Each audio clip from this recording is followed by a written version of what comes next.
бізге ең маңызды құралдардың бірі ол бізде тігін машинкасы. Кез келген тігін машинкасында сіздер оверлоксыз да киімді тігуге мүмкіндіктер бар. Қазір мен сіздерге таныстыратын машинка ол Жаномның машинкасы, яғни тұрмыстық машинка ретінде қолданыста болады.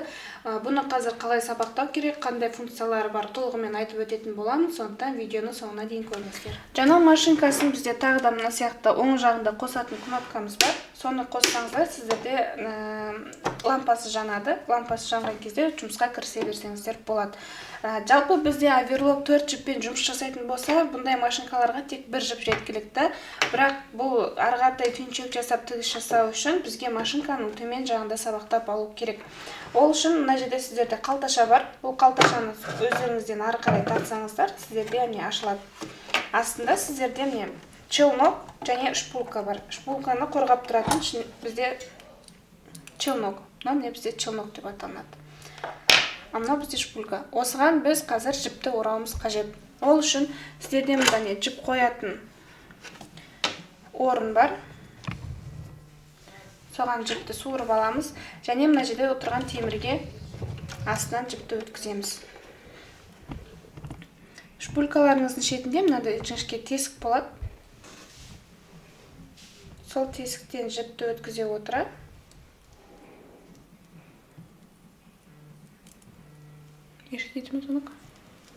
Мына жерде тұрған темірге осы шпулькамызды кіргіземіз.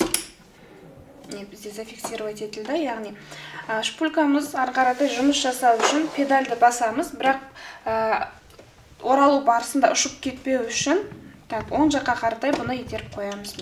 Қазір сол жағында тұрды, оны оң жаққа итереміз.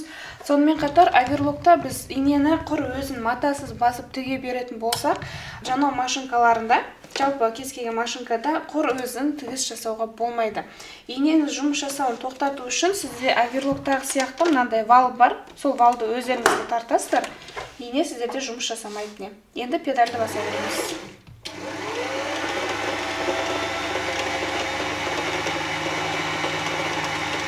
Өздеріңізге қажетті мөлшерде жіпті сабақтап аласыздар. Шпулькаға егер мысалға толыққанды басатын болсаңыздар, мына жерде сіздерде тұрған екінші бөлік жіпті шпулькадан асып кетпеу үшін сіздерге қорғаныс ретінде тұрады. Толған кезде осыған тіреліп қалады, ары қаратай қиып жұмыстарыңызды бастай берсеңіздер болады. Қазір шпулькамызды қиып аламыз. Челнокқа қойған кезде құр өзін сала салуға болмайды. Сіздерде оралып біткен жіптеріңіз бар. Соны шпульканың мына жерде тұрған ойығы арқылы мына тесікке алып келеміз. Сабақтап болдық. Енді мына жақта сіздерде челнокты қою үшін челноктың мына жерде ойығына мына шығып тұрған темірі сәйкес келуі керек. Және тарс деген дыбыс шығады. Челнок бізде орнына түсті деген сөз. Енді инеміз жұмыс жасау үшін валды қайтадан орнына итереміз. Ары қаратай үстіңгі жіптің өзін сабақтаймыз. Ол үшін сіздерде мында номерлармен қайсын қайда орнату керектігі көрсетілген. Мысалға 1-ден төменге түс деп тұр, 2-ден жоғарға көтерілеміз. 3-те бізде орнататын ештеңе жоқ жіпті. Ондай жағдайда валды өздеріңізге қарай итересіздер. Сіздерде 3-ші тұрған темір шықты, соған жіпті өткіземіз. Төмен жақтарында сізде мына жерде инені алып шығаратын бұрғы тұр, соның қасында инені іліп қоятын ілмек бар. Міндетті түрде оған ілулеріңіз керек. Егер ілінбеген жағдайда машинкаларыңыз тігісті жасамайтын болады, немесе жасағанның өзінде қайта-қайта үзіліп кетуі мүмкін. Сондықтан инструкция бойынша қалай тұр, тура солай сабақтауларыңыз қажет. Және де иненің көзі сіздерге қарап тұрады, өздеріңізден артқа қаратай сабақтайсыздар.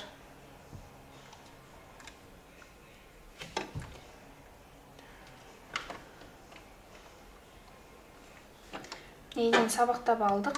Енді мына тұрған балды тағы да өздеріңізге қарай бұрасыздар. Сол кезде сіздерде мына ине төмен жаққа қаратай бір шеңбер тәрізді круг жасайды да, астында тұрған челноктың жібін алып шығады. Яғни сізде 2 жіпте үстінде шығып тұру керек. Челнокты да үстіңгі жіпті де сабақтап болғаннан кейін мына қорапшаны қайтадан орнына жауып қоясыздар. Бұл бізде жіпті қалай сабақтау керегі туралы. Мына жақта сіздерде табан бар. Ол табанды көтеру үшін машинкаларыңыздың артқы жағында қара кнопка тұр. Сол кнопканы жоғары көтересіздер, сіздерде табан көтеріледі. Бұл да оверлоктағы сияқты матаңыз жылжып кетпеу үшін көмекші құрал ретінде тұрады. Жіпті сабақтап болдық. Енді жалпы машинканың функцияларына айта кететін болсам, мына жерде сіздерде міне длина деп жазылып тұр, яғни тігістің ара қашықтығы сіздерде қанша болу керек, соған байланысты. Мысалға 4-ге, 3-ге, 2-ге, 1-ге қойып тіксеңіздер болады, немесе түйменің тесігін петлясын жасайтын болсаңыздар, 0 мен 1-дің арасына қоюға болады. Кез келген киімді тіккен кезде сіздерде стандартты тігістің ара қашықтығы бар, ол бізде 2,5 см, яғни 3 пен 2-ның ортасында тұру керек. Ал мұнда сіздерде тігістің қандай түрлері бар, яғни машинкаңыз қандай функциядағы тігістерді жасайтыны көрсетілген. Бізде стандартты киімдерді тіккенде үнемі ада тұрады. Егер сіздер түймеге мысалға тесік орнататын болсаңыздар, 1 мен 3-тің аралығында тұрған кнопкаларға ауыстыра берсеңіздер болады. Немесе В, С, Д, Е қайсына қойғыларыңыз келеді, барлық тігістің түрлері осы жерде көрсетілген. Бұл тігістің түрі бойынша. Енді одан кейін оверлоктағы сияқты бұл машинкада қысым бар. Яғни жібіңіз өте бос болып кетпеу үшін, немесе өте тар болып матаны өзіне жинап бүріп алмау үшін мына жерде сіздерде натяжение бар, қысымы. Бұны да арлы-бері бұрап, өздеріңізге қажетті қысымды қойып алсаңыздар болады. Көбінде стандартты 3 пен 5-тің арасында тұрады, олар өздері тор көзбен ерекшеленіп тұр. Осы 3 функция арқылы сіз машинкаңызды өзіңізге қажетті қылып орнақтатып алсаңыз болады. Келесі, мына жерде тұрған бізде закрепка деп аталынады. Тігісті бастардың алдында және тігістің соңында қоясыз. Мысалға, матаңызды қойып алдыңыз. Тігіс сізде алдыға жүреді.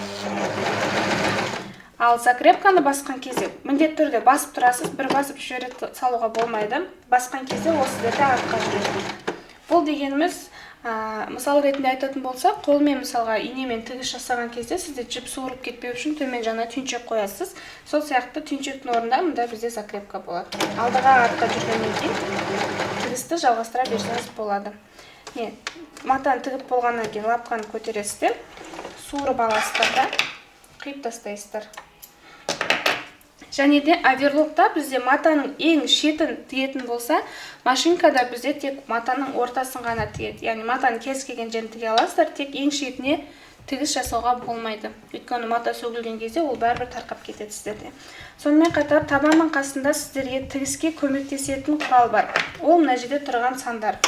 Егер сіз мысалға припуск деп айтылады, болашақтағы сабақтарда түсіндіретін боламын. Припускта мысалға сіз өзіңіздің киіміңіздің шет-шетіне лекалада 1 см қосуыңыз керек, ол арнайы осы машинкамен тігіс жасау үшін беріледі. Егер припуск қоспай матаны қиып тастайтын болсаңыз, сіздің киіміңіз бір размерге кішіреп қалады деген сөз. Сондықтан, мына жерде иненің көзінен 10-ға дейін аралықта матаңыз тұратын болса, сіз 1 см-ге тігіп жатырсыз деген сөз. Мысалға 10-ға қойсақ 1 см түседі. Ал егер 15-ге қойсақ сізде 1,5, 2-ге қойсақ 2 см-ге дейін болады. Бұл жерде 2 см-ге дейін ғана көрсетілген, бірақ сіз кез келген жерге тіге алатындықтан мына жерге өзіңіз қосымша белгі қойып қойсаңыз болады. Тігін машинасын қалай сабақтау керек, қалай тігу керек сұрақтарыңыз болса, міндетті түрде жазыңыз.